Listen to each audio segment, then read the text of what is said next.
भारत की आज़ादी की कहानी अक्सर हम इसे कुछ बड़े नामों और घटनाओं से जोड़कर देखते हैं। लेकिन क्या ये कहानी बस इतनी ही है? असल में ये कई कहानियों का संगम है। तो आज हम भारत के सशस्त्र स्वतंत्रता संग्राम को कुछ अलग-थलग घटनाओं की तरह नहीं, बल्कि एक पूरी सदी में धीरे-धीरे, कदम दर कदम विकसित होती एक गाथा के रूप में देखने वाले हैं। तो फिर सवाल ये उठता है कि भारत का ये जो सशस्त्र संघर्ष था, इसका असली चेहरा क्या था? क्या ये बस कुछ बिखरे हुए अलग-अलग विद्रोह थे, या फिर इन सब के पीछे कोई एक बड़ी जुड़ी हुई कहानी चल रही थी?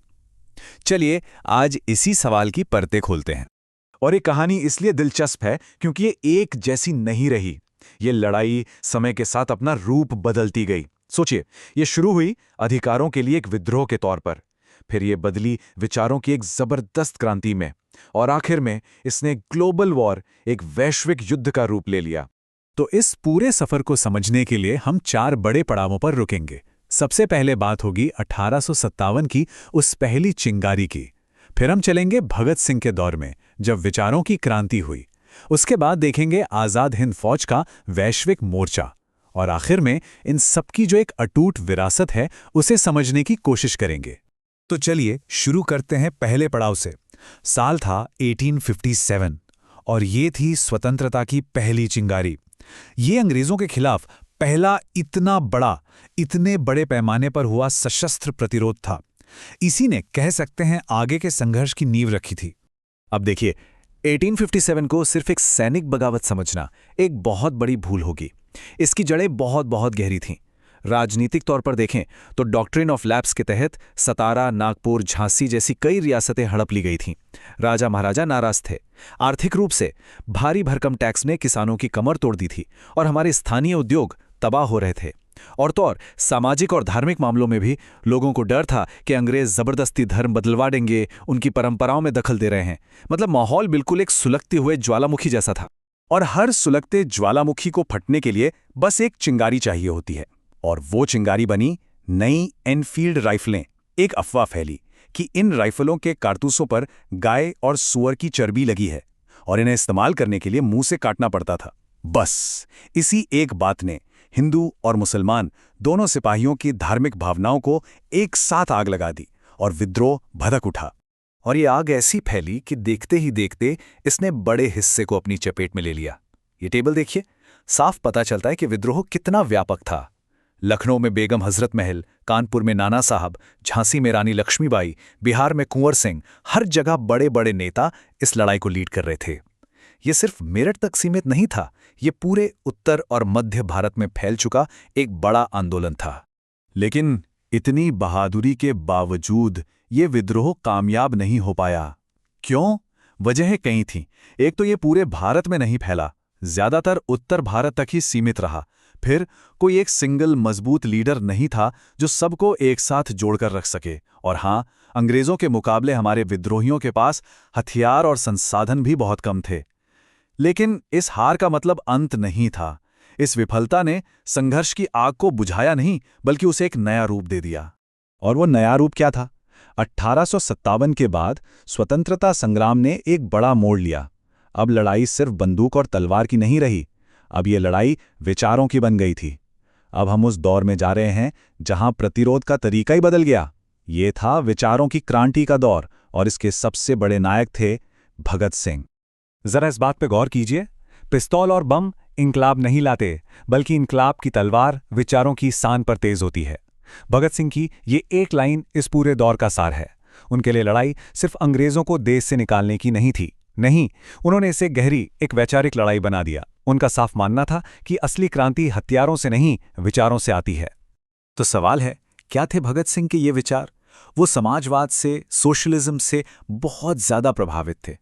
उनके लिए आज़ादी का मतलब सिर्फ अंग्रेजों से छुटकारा पाना नहीं था। असली आज़ादी तो तब मिलती जब भारत के किसानों और मजदूरों को भारतीय अमीर लोगों और जमींदारों के शोषण से भी आज़ादी मिलती। ये सिर्फ सरकार बदलने की बात नहीं थी, ये पूरे समाज को बदलने का एक सपना था। और ये सिर्फ ख्याली बातें नहीं थीं, इसे जमीन पर भी उतारा गया। इसका सबसे बड़ा सबूत मिलता है 1928 में, जब हिंदुस्तान रिपब्लिकन एसोसिएशन का नाम बदलकर हिंदुस्तान सोशलिस्ट रिपब्लिकन एसोसिएशन यानी HSRA कर दिया गया। ये जो एक शब्द जोड़ा गया ना, सोशलिस्ट, ये एक बहुत बड़ी घोषणा थी। ये ऐलान था कि उनका मकसद सिर्फ राजनीतिक आज़ादी नहीं बल्कि एक समाजवादी भारत बनाना है। और भगत सिंह की सोच यही नहीं रुकी। उनकी क्रांति सिर्फ अंग्रेज़ों या पूंजीपतियों तक सीमित नहीं थी। उन्होंने भारतीय समाज के अंदर की जो बड़ी बीमारियां थीं, जैसे छुआछूत और सांप्रदायिकता, उन पर भी सीधा हमला बोला। वो कहते थे कि जिन्हें हम अछूत कहते हैं वही तो असली मजदूर वर्ग हैं, उन्हें अपने हक के लिए लड़ना होगा। और धर्म के नाम पर जो लड़ाई झगड़े होते हैं उसका इलाज भी क्लास कॉन्शियसनेस यानी वर्ग चेतना में ही है। उनका मानना था कि जब तक ये सामाजिक बुराइयां हैं तब तक असली आज़ादी का कोई मतलब ही नहीं है। अब कहानी में एक और ज़बरदस्त मोड़ आता है। 1857 का विद्रोह देखा, भगत सिंह की वैचारिक क्रांति देखी और अब दूसरा विश्व युद्ध शुरू हो चुका है। इस ग्लोबल माहौल ने भारत की आज़ादी की लड़ाई को एक नया मौका दिया।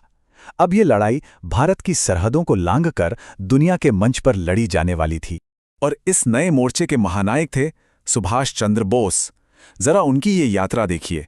जनवरी 1941 में कलकत्ता में नज़रबंदी से फरार होते हैं, मार्च तक जर्मनी पहुंच जाते हैं, फिर 1943 में एक पनडुब्बी में बैठ के जर्मनी से निकलते हैं और जापान पहुंचते हैं।